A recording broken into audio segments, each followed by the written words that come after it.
Star Wars Episode 1, a film that famously lives in infamy. And I do mean infamy.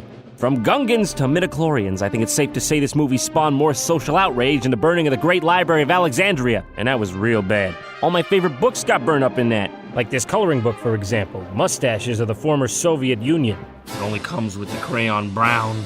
Better not color outside the lines, or else Papa will have to go back to a concrete hole in the ground. When people were watching this film, they had to have been saying to themselves, I wish I could experience this for myself! I wish I could be there! Little did they know, their wish was already granted. This is Star Wars Episode 1, The Phantom Menace, for PS1. Okay.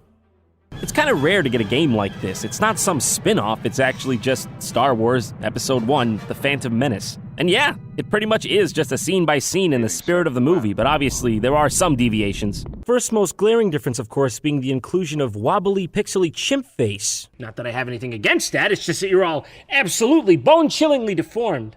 What is that gas coming out of the floor? It is excess steam from our troublesome ventilation system. That's interesting, because it looks an awful lot like poison to me. I apologize for any discomfort. No, you don't, you son of a bitch. This game would have been fun had it not been for the vomit-inducing top-down angle that is at a slight tilt and way too close to your character. It's hard to tell where or what anything is, and if you do find out what to do, you'll still have the nausea to deal with.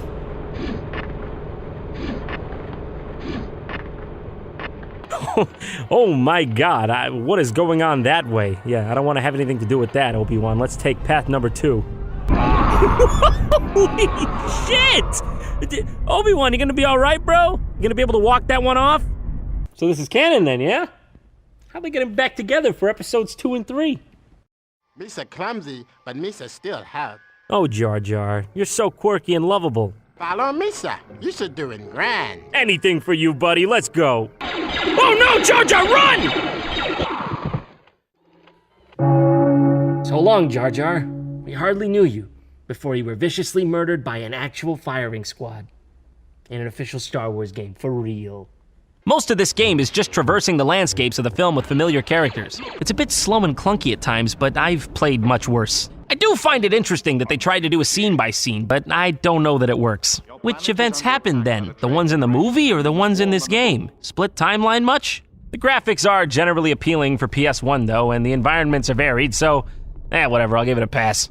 Next up, we have Jedi Power Battles, where Sam Jackson looks like he just encountered a large spider, and Obi-Wan looks like he's listening to his friend's parents fight during an awkward family dinner.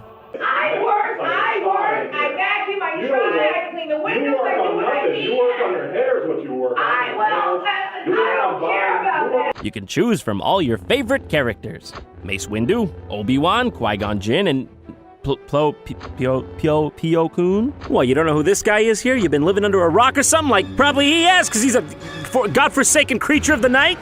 At first glance, I'm not exactly sure what the difference is between this and the last game. It looks and plays very similarly, but I can say this one is definitely a lot less disorienting. It's got a much better field of view. I suppose this game could be described as more arcade-like in nature. There are some minor platforming elements mixed in, but it's mostly just about dismembering your enemies in style. What are you laughing at, Yoda? Something funny? Something you want to share with the class? You laughing at me? So what? I'm funny now? I'm a funny guy just because I'm dressed like a clown? I suppose you think I shouldn't have a gun either! There also exists some Flash games about the prequels. I couldn't find any worth mentioning on episode 1, but there are a few based off Revenge of the Sith, the first one being called Jedi vs. Jedi, Blades of Light.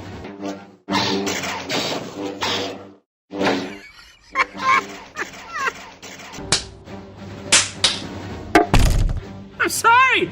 I didn't mean to interrupt you boys. I can see you're busy. Obi-Wan! Anakin! Do you not remember your days of friendship? What has brought you to such savage violence? I can't look. Occasionally, one of them will fall over like a child and then get back up. Come on, guys, play clean. Keep it above the belt. Don't make me come in there. Well, there is actually a reason this all looks so strange. These Flash games here were based on a marketing campaign around toys for episode 3. To animate this, it looks like they posed the actual toys in stop motion. No, like this thing they're standing on here even, in the background. You can actually buy that. It comes with the orange goo and everything. You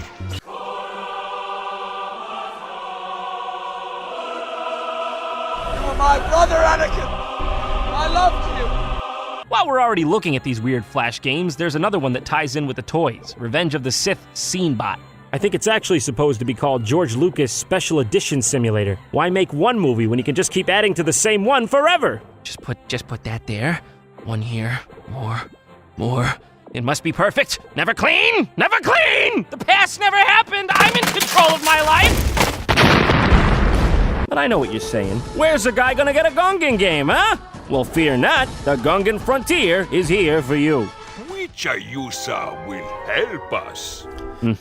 That's a hard choice, given that both the prospective candidates seem to have contracted a bad case of rigor mortis. Yusa be needing to know bombard many things to make Wisa a new home on the moon. The moon! The moon. Might want to scale back your expectations a little bit. Who's gonna be? Oh, come on, man. Have some patience already. Who do I look like to you, Buzz Aldrin? This takes a decent amount of planning. I don't even know where to start. Misa give Yusa sacred wise creature, holder of much knowledge, the Kresh. No, that's all right. I think you can hold on to that. I'm not gonna think twice about it. Okay, what is going on here? There's the Kresh. Did not ask for him. That's good, though. All right, woo, that guy is bigger than described on the ledger there. Okay, let's get two of those guys. Maybe they'll make a family. All right, what's the Kresh do? Oh, God! Please tell me that's the only time that happens. All right, Ronto, he's pretty nice. Whatever. Right, a good tree. Very, it's a healthy tree. Okay, I do not know what is going on here. This is something else. Oh, who was that? Got the boss now? Oh, come on, Jar Jar. Leave me alone for a second, all right? I'm over here trying to plant your dad a new moon. Listen, this game is great with all its putting trees down and Nicobes, but it doesn't really hold a candle to my personal favorite Gungan adventure / spiritual experience, Jar Jar's Jar Jar Jar. Oh, here he goes. He's gonna get it. He's gonna get it this time. Poor little guy, he can never get that jar open. But what about the art of the pod race? To the dismay of some, it played a huge part in the first prequel movie. I always loved pod racing. In fact, I think of all the scenes in the prequel trilogy, Anakin's pod race against Sebulba is easily my favorite. Each pod racer is built uniquely for the character designated to it, so there's a very visceral sense of tension and imminent danger that adds to the drama. At any moment, your favorite player could be torn to shreds. And that's really what we all want deep down, isn't it? Wow! I could do this all day. It's amazing. I feel so good! This is Episode 1 Racer for the N64. I don't know why they called it Racer and not Pod Racer. I guess they thought people would associate pods with peas, and let's face it, no one likes those things. Look at this piece of shit. It's hard to squish the frozen ones. I can't do it. Now I remember, in this game, you got to buy pieces from Watto to improve your pod racer. You know, Watto, the blue guy that looked like if Gonzo from the Muppets had sex with Jeff Goldblum from The Fly. Oh, God, get it out of my head. Life finds a way. They come here, they look around, they no buy. Why nobody buy? I say, I don't know. Maybe it's got something to do with the fact that it sounds like you're about to take yourself out back and go drink bleach. The feeling of speed they were able to accomplish here was impressive given that it was N64.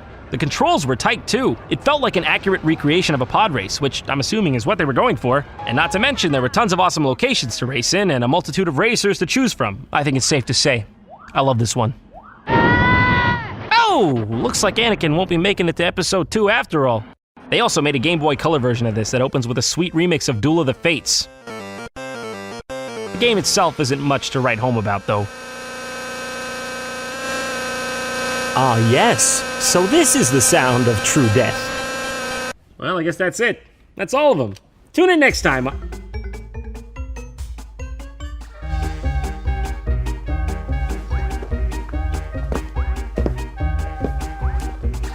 Super Bombad Racing? That can't be good.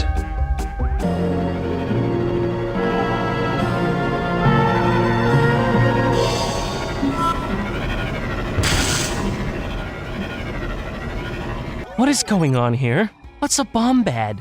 I don't know who was in charge of this, but they are clearly an unrecognized genius. You had, like, all the Star Wars lexicon, and you chose this? You went with Bombad. Is that some sort of artistic thing you guys got going on here? Don't want to be too cliche? No, it's all good, really. You guys just keep doing you. No, but I can't move past this part because what's a bombad? Is it this thing Jar Jar's riding on? Is that a bombad? Well, no, actually, because that's what's known as a tri-bubble bongo. See, I've done my research. I took to the internet to see what a bombad could be, after all, and it turns out bombad may refer to the Gungan word for superb. So this game's title literally translates to super superb racing. What can I say? That's pretty super superb in itself. Stink away! Stop it, come on. Why are you looking at me like that? Missa back! Missa bustin' with happiness seeing you again. This ain't very, very bad.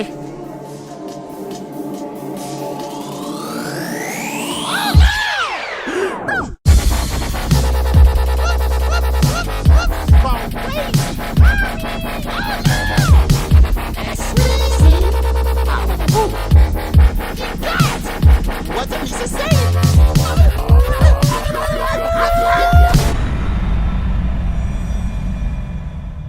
Oops.